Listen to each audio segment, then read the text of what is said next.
సాక్షి పత్రిక కథనాన్ని AP excise శాఖ ఖండించింది. కర్నూలు బస్సు ఘోర ప్రమాద ఘటనలో బైకర్ బెల్ట్ షాపులో మద్యం కొనుగోలు చేసినట్లు సాక్షిలో వార్తలొచ్చాయి. ఆ వార్తను ఎక్సైజ్ శాఖ తీవ్రంగా ఖండించింది. ప్రజల్లో అపోహలు సృష్టించేలా సాక్షి వార్తలు ప్రచురిస్తోందని పేర్కొంది. పెద్దటేకూరులోని రేణుకయలమ్మ వైన్ షాప్ దగ్గర బైకర్ శివశంకర్ మద్యం కొనుగోలు చేసినట్లు సీసీటీవీ ఫుటేజ్ను రిలీజ్ చేసింది. మరోవైపు కర్నూలు బస్సు ప్రమాదంపై వైసీపీ దుష్ప్రచారంపై చర్యలు తీసుకోవాలని ప్రభుత్వం నిర్ణయించింది. మద్యం మత్తు కారణంగా జరిగిన ప్రమాదంపై విచారం వ్యక్తం చేయాల్సిన వైసీపీ రాజకీయంగా రచ్చ చేసేందుకు కూటమి ప్రభుత్వంపై అబద్దాలు ప్రచారం చేయడం ప్రారంభించింది. బెల్ట్ షాపులని నకిలీ మద్యం అని హడావుడి చేస్తూ ఉండడంతో ప్రభుత్వం సీరియస్ అయింది. ఉద్దేశపూర్వకంగా అసత్యాలు ప్రచారాలు చేసేవారిపై చర్యలు తీసుకోవాలని ఆదేశించింది. వైసీపీ తీరుపై టీడీపీ నేతలు సైతం తీవ్రంగా మండిపడుతున్నారు. కర్నూలు బస్సు ప్రమాద ఘటనపై అందరూ బాధలో ఉంటే వైసీపీ నాయకులు సోషల్ మీడియా మాత్రం శవాల మీద రాజకీయాలు చేస్తోందని టీడీపీ నేతలు మండిపడుతున్నారు. కల్తీ మద్యం తాగిన బైకర్ వల్లే బస్సు ప్రమాదం జరిగిందని అసత్య కథనాలు వండి వారిస్తున్నారు. ఇలాంటి బాధాకర సంఘటనల నుంచి రాజకీయం చేసేలా జగన్ అండ్ కో దిగజారిపోయిందని ఎంపీ శబరి తీవ్ర స్థాయిలో ధ్వజమెత్తారు. Sakshi news paper, Sakshi news వాళ్ళు శవ రాజకీయాలు రాబందుల మాదిరే వాలి శవ రాజకీయాలు చేయడము మొదలుపెట్టారు. ఈరోజు న్యూస్ పేపర్లో ఏమని వచ్చింది, ఎవరైతే బైక్ నడుపుతున్నారో వాళ్ళు బెల్ట్ షాపుల్లో కల్తీ మందుని తాగారు, అందువల్లే ప్రమాదం జరిగింది అని చెప్పి ఈరోజు సత్యమేవ జయతే అని క్యాప్షన్ పెట్టుకున్న సాక్షి అసత్యం మాటలు పలుకుతుంటే సిగ్గుపడాలి.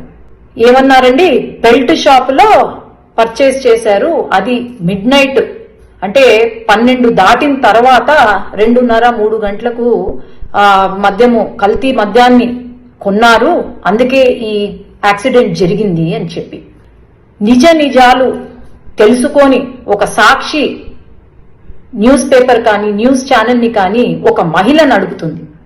భారతమ్మ, నేను మీకు ఒకటే చెప్పేది, మీరు నిజంగా రాజకీయాల్లో ముందుకు రావాలి అని అనుకుంటే నిజం చూపియండి, కానీ అసత్యం చూపించొద్దండి. ఈ అసత్య ప్రచారాలు చూపించే మీకు 11 సీట్లు వచ్చాయి.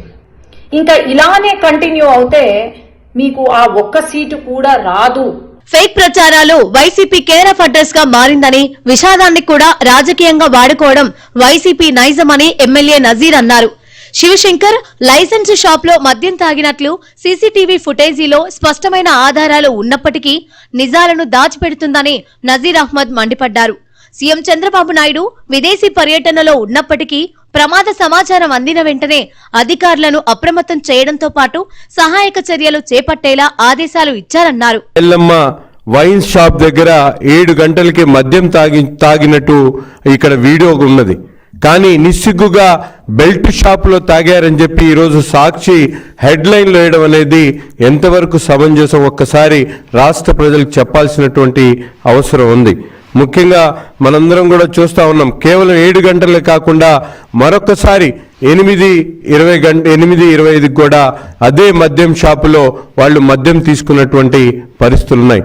కానీ ఈరోజు కల్తీ మద్యం తాగారని ఒకళ్ళు, అలాగే బెల్ట్ షాపులో తాగారని ఒకళ్ళు ఫేక్ ప్రచారం చేస్తూ రాష్ట్ర ప్రజలను మభ్యపెట్టేటువంటి విధంగా ఈరోజు వైసీపీ ప్రచారం చేయడం ఎంతవరకు సమంజసం అని చెప్పి ఈరోజు తెలియజేస్తా ఉన్నాం. శవాల మీద వాలే రాబందుల తరహాలో వైసీపీ నేతలు ప్రవర్తిస్తున్న తీరుపై ప్రతి ఒక్కరూ విమర్శలు గుప్పిస్తున్నారు.